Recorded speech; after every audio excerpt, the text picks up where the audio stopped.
வணக்கம் friends, welcome to சுவையிட்ஸ்.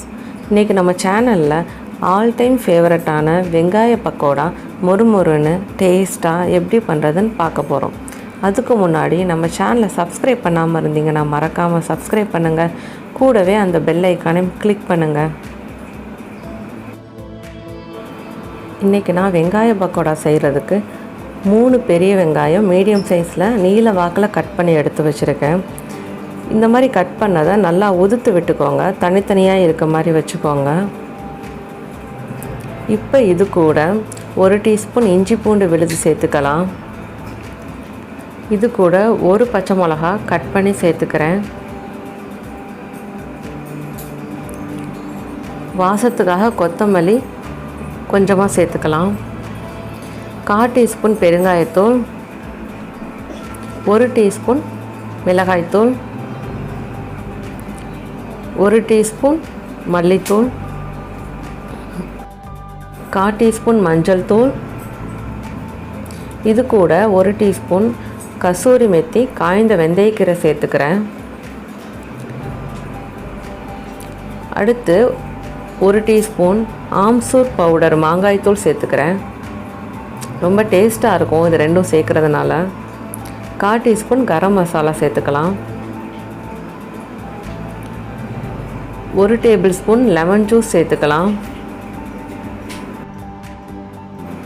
இது கூட தேவையான அளவு உப்பு சேர்த்துக்கிறேன். இப்போ மாவு எதுவும் சேர்க்காமல் வெங்காயத்தை பிசைஞ்சு விட்டுக்கலாம். வெங்காயத்தில் உப்பு சேர்த்து பிசையும் போது வெங்காயத்தில் இருக்க தண்ணி வெளியில் வர ஆரம்பிக்கும்.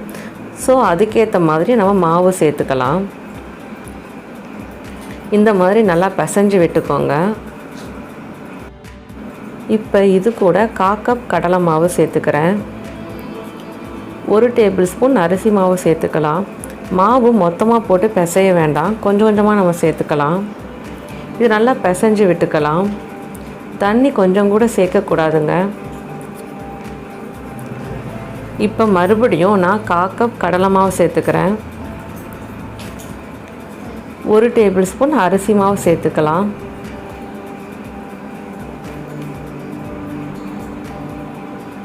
1/4 டீஸ்பூன் சீரகத்தூள் இது கூட சேர்த்துக்கலாம். 1/4 டீஸ்பூன் மிளகுத்தூள் சேர்த்து எல்லாத்தையும் நல்லா பிசைஞ்சு விட்டுக்கலாம். இப்போ நான் 1/2 கப் கடலை மாவு 1/4 கப் அரிசி மாவு சேர்த்துருக்கேன். இந்த அளவு கரெக்டாக இருக்குது எனக்கு. ரொம்ப மாவு சேர்த்துட்டா அது போண்டா மாதிரி ஆயிருங்க. மசாலா லைட்டாக வெங்காயத்தில் கோட்டானா போதும், மாவு பதத்துக்கு வந்துடக்கூடாது, அப்போ தான் நல்லாயிருக்கும். அடுத்து நம்ம ஃப்ரை பண்ணுறதுக்கு தேவையான அளவு எண்ணெய் எடுத்துக்கலாம். மாவை இந்த மாதிரி கொஞ்சம் கொஞ்சமாக எடுத்து சூடான எண்ணெயில் போட்டு பொரித்து எடுத்துக்கலாம். உருண்டை பிடிச்சி போடாதீங்க, கொஞ்சம் கொஞ்சமாக எடுத்து இந்த மாதிரி உதுத்து விட்டுக்கோங்க. வெங்காயத்தெல்லாம் போட்டதுக்கப்புறம் ஃப்ளேமை மீடியமில் வச்சு நம்ம பொரித்து எடுத்துக்கலாம். இப்போ இது நல்லா மொறுன்ட்டு கோல்டன் ப்ரௌன் கலர் வந்ததுக்கப்புறம் நம்ம எடுத்துக்கலாம். 2லேருந்து 3 நிமிஷத்தில் வெந்துருங்க. ஒரு சைடு வெந்ததுக்கப்புறம் திருப்பி விட்டுக்கோங்க. இது கூட நம்ம அரிசி மாவு கடலை மாவெல்லாம் சேர்த்துருக்கிறதுனால நல்லா மொறுன்னு இருக்கும். மசாலா பொருளோட கசூரி மெத்தி மாங்காய் தூள்லாம் சேர்த்துருக்கிறதுனால அதோட டேஸ்ட் ரொம்பவே நல்லாயிருக்கும், டிஃப்ரெண்ட்டாகவும் இருக்கும். சில பேர் ஆப்பச்சோடா சேர்த்துப்பாங்க. நான் இன்றைக்கி எதுவும் சேர்க்கலை. உங்களுக்கு வேணும்னா 1/4 டீஸ்பூன் அளவு சேர்த்துக்கோங்க. அவ்வளோதாங்க, நல்லா வெந்துருச்சு. இப்போ நம்ம இதை பிளேட்டில் வச்சிடலாம்.